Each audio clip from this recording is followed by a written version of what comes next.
Okay, so today we're talking about trapezoids and kites. And these two shapes are kind of their own little animal, all right? They're different than anything that we've talked about so far because the ones we've talked about so far are all been parallelograms, okay? And your trapezoid and your kite are not a parallelogram. They do share some of the same properties, but they're different. By definition, a trapezoid is a quadrilateral with exactly one pair of parallel sides. Okay, so it has one pair of parallel sides, and then the other pair are not parallel. Okay, the two sides that are parallel are called bases. The two sides that are not parallel are called legs.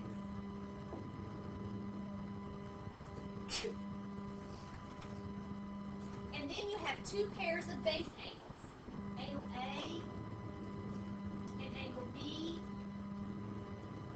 are a pair of base angles, and as is angle D and angle C are a pair of base angles.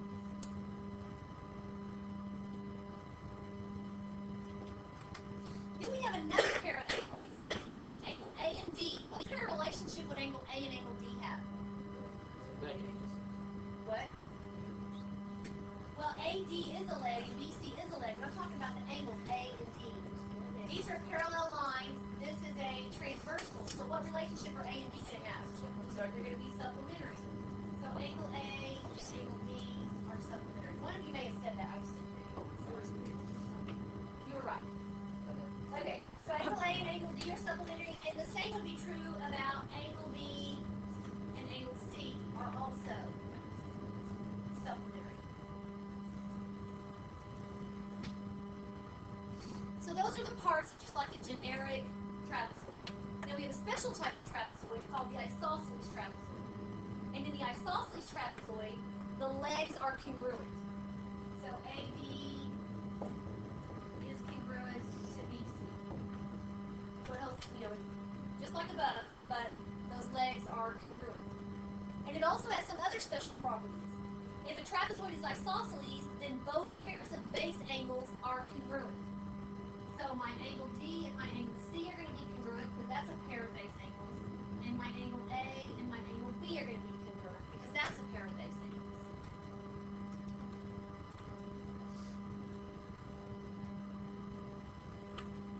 One way to prove that you have a isosceles trapezoid is this next theorem. It says if a trapezoid has one pair of congruent base angles, then it is an isosceles trapezoid. So if you knew you had a trapezoid and you were able to figure out that one pair of your base angles were congruent, then you would know that it was isosceles trapezoid. Okay? But you have to know it's a trapezoid and you have to know one pair of base angles are congruent. And then it's got another property, and that is that in an isosceles trapezoid, the diagonals are congruent. Okay? The diagonals are congruent. AC and BB are congruent. And that's another way that you can prove you have an isosceles trapezoid. If you know it's a trapezoid and you show the diagonals are congruent, then you can say that it's isosceles trapezoid. So, your trapezoid has one pair of parallel sides and one pair that's not. Your isosceles trapezoid has legs that are congruent, the base angles are congruent, the pairs of base angles are congruent, and the diagonals are congruent. So let's work a couple of examples. FGHJ is an isosceles trapezoid. If the measure of FJH is 85, it is isosceles. FK is 8, and JG is 19. I want to find each measure. Okay, so the first one I want to find is angle FGH, this angle right here. How can I find that angle? Sam.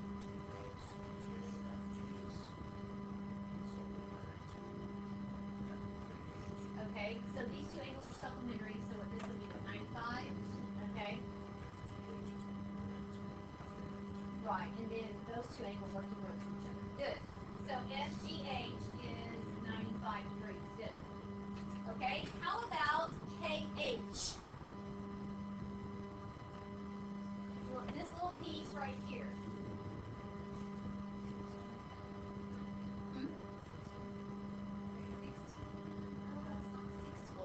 Brennan,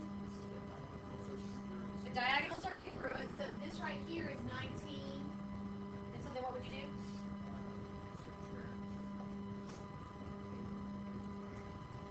Okay, subtract 8 from the 19, so it's going to make it a 11, right? 19 minus 8 is 11, right?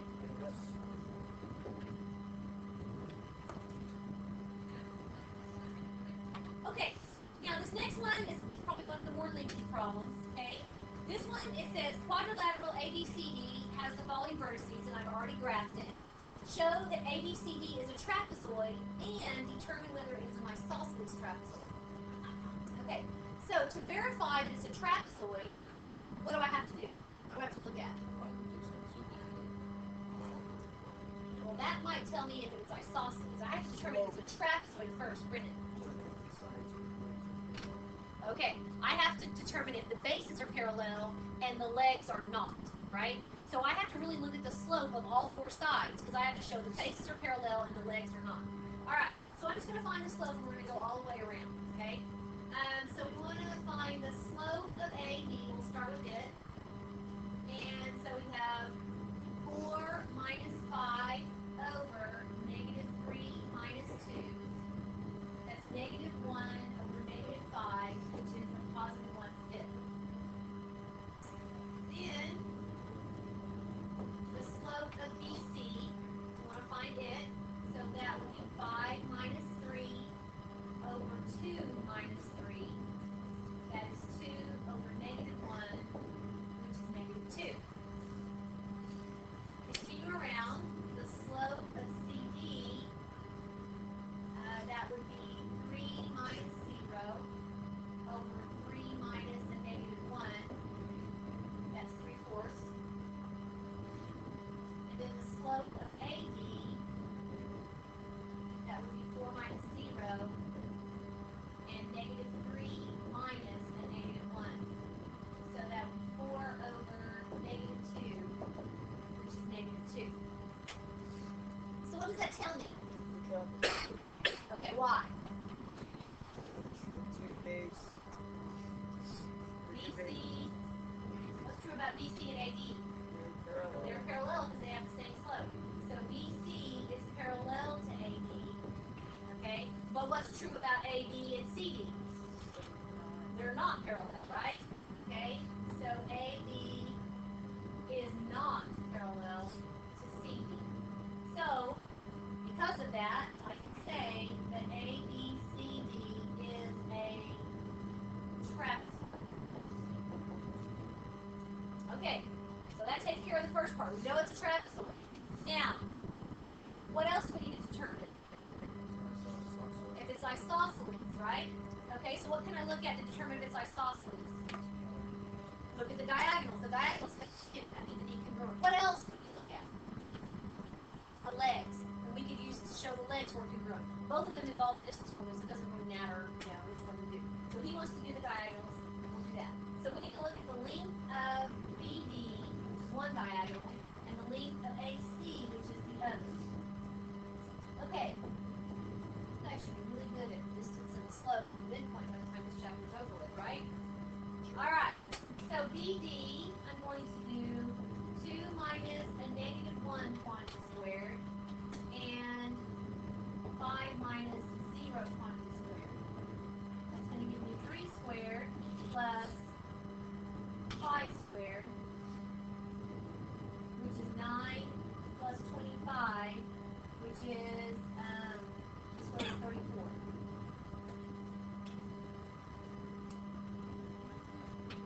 What? Oh. Okay, and so then we want to look at AC.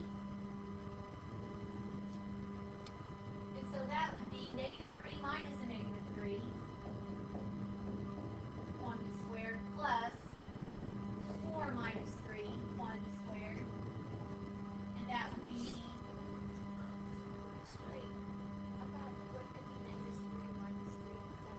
negative 3. Oh, thank you. I think I said that, but I wrote it wrong.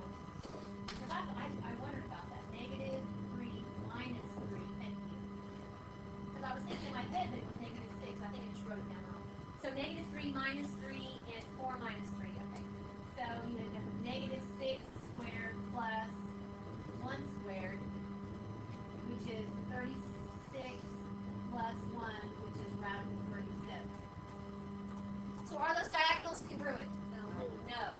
BD is not congruent to AC. Therefore, ABCD is not an isosceles trapezoid. And again, you could have tested the legs. And I think the legs were radical 25 and radical 26.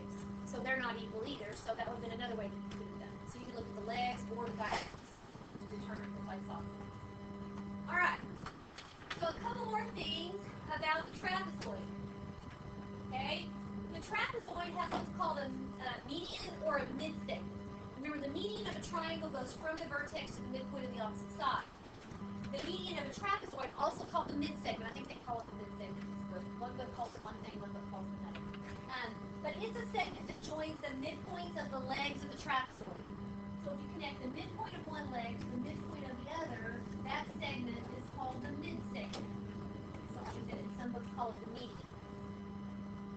And it has a couple of properties. That midsegment is parallel to both bases. Okay, remember the bases are parallel to each other, and so it's parallel to both of those. So all three of those lines are parallel. And the length of the midsegment is half the sum of the bases. So if I let one base be 10 and the other one is 4, what would the midsegment be? 7. 7. We can add those together and divide by 2. Alright, so let's do a couple of examples. QRST is an isosceles trapezoid with median XY. Find TS if QR is 22 and XY is 15. Okay, so I want to find that other base. So how would I set that up? Some of you probably can do it in your head, but how would you set that? Yes. 22x equals 15. 22 plus x divided by 2 equals 15. Okay. So 22 plus x divided by 2 equals 15. Right. Okay. So I multiply both sides by 2, which is 30, equals 22 plus x. Subtract 22 from both sides, and x is equal to 8. It's important to know how to set it up because they may not just give you numbers, they could give you expressions. And so in a situation like that, you would definitely need to set up an equation. Alright, one more thing with trapezoids. We want to find angles 1, 2, 3, and 4. Angle 1 is 4a minus 10. Angle 3 is 3a plus 32.5. And I want to find 1, 2, 3, and 4. Before I can find anything, I need to find A. Those two angles there labeled have a relationship. They're supplementary. Okay, good. So I'm going to add them together. 4a minus 10 plus 3a plus 32.5 equals 180. So that gives me 7a plus 22.5 equals 180. Subtract 22.5 from both sides. 157.5.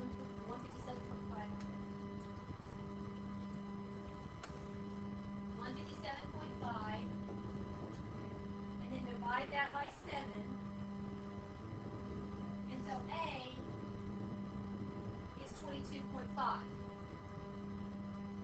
So then we can go in and we can find one of those angles. Let's find the measure of angle 1 first. You do 4 times 22.5 minus 10. So that makes the measure of angle 1 80. What else is equal to angle 1? Okay, it's also equal to the measure of angle 2. So they're both equal to 80. So then what about 3 and 4? they're equal to each other, right? Because it's the other pair of base angles, right? And what's 3's relationship with 1? Supplementary. So the measure of angle 3 and the measure of angle 4 are both going to be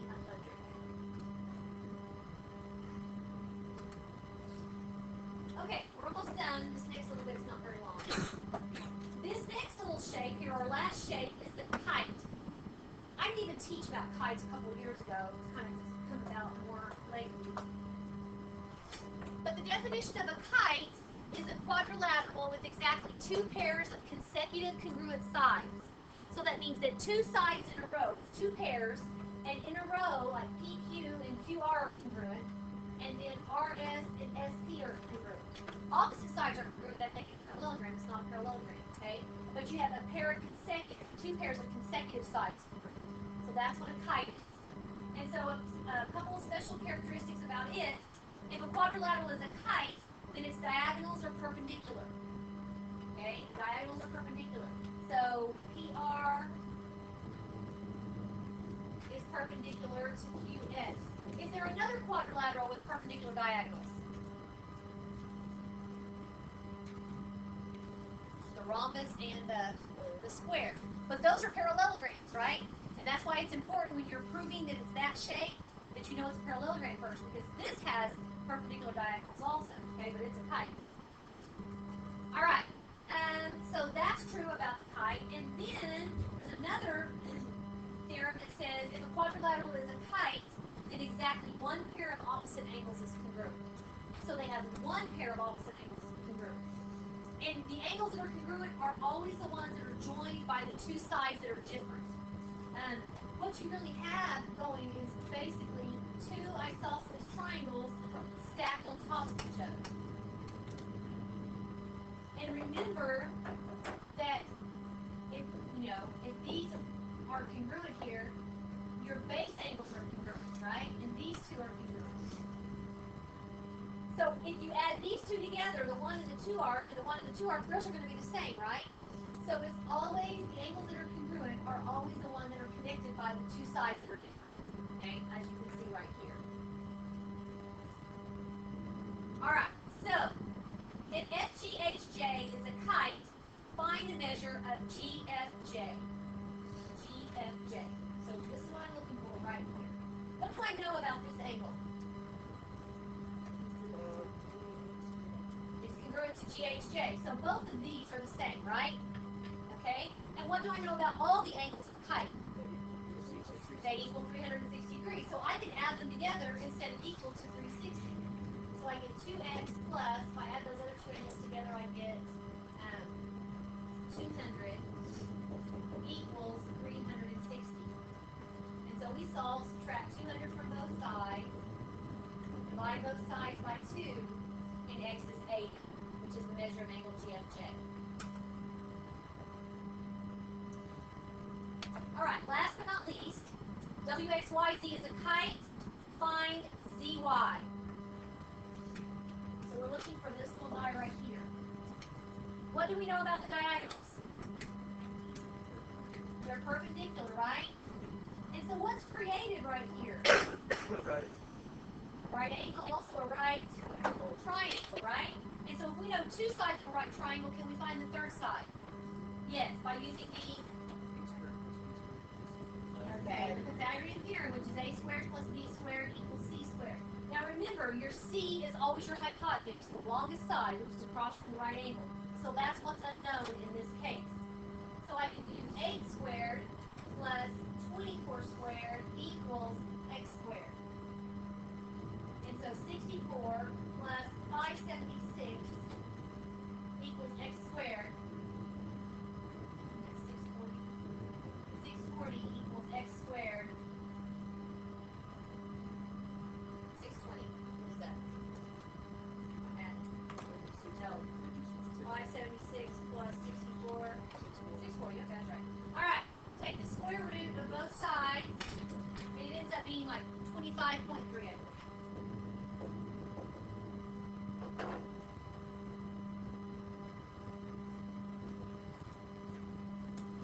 Okay, so your trapezoid has exactly one pair of parallel sides. The other pair is not parallel. The parallel sides are called bases. The other two sides are called legs. In an isosceles trapezoid, your legs are congruent. And then you have two pairs of base angles that are congruent, BC and AB. The other pairs are supplementary. The legs are congruent in isosceles trapezoid. The diagonals are also congruent. And if you have a trapezoid and one pair of base angles are congruent, then you can assume that it's isosceles.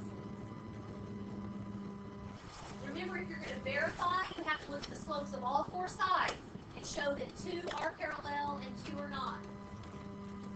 If you connect the midpoints of the legs, that's called the midsegment, and that midsegment has what relationship to the bases? The midsegment has what relationship to the bases?